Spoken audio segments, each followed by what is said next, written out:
பெண்ணை ஏமாற்றி கப்பமாக்கியவன் இருக்கான், கைவிட்டவன் இருக்கான்.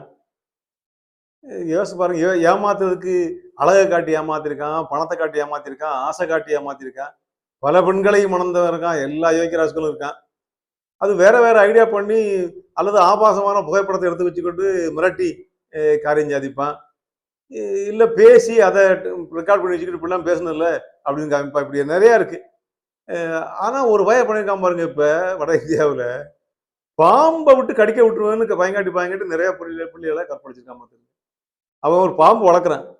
அந்த ஏதாவது ஒன்று சொல்லி கூப்பிடுறது, நீ நீ எனக்கு சம்மதிக்கிறியா இல்லை பாம்பை கடிக்க விடட்டுமா, நீ எனக்கு உடம்படலன்னா இந்த பாம்பு கடிக்க ஒன்னிய பாம்பை வைத்து கடிக்க விட்டுருவேன்னு பயமுறுத்தி பல பெண்களை சீரழிச்சிருக்கிறானே. இது என்னடா இது உலகம்? இது வேற நாட்டுக்காரன் சிரிக்க மாட்டான் நாட்டை பத்தி.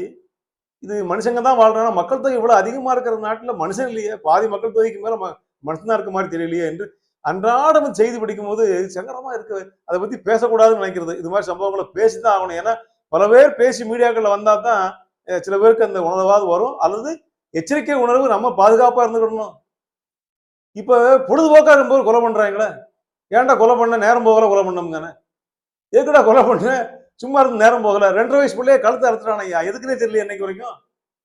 சும்மா விளையாடிட்டு இருந்த பையல பொண்ணு 2.5 வயசு அங்கிருந்து கூட்டிட்டு போய் ஒரு கல்ல வச்சு ஆட்டை அறுக்க மாதிரி அறுத்து விட்டானே, எதுக்குடா? இல்ல அறுத்து பார்த்தேங்க, சும்மா தான் இருந்தேன், நேரம் போகல, அந்த பிள்ளை வந்தது சின்ன பாப்பா அறுத்துட்டாங்க.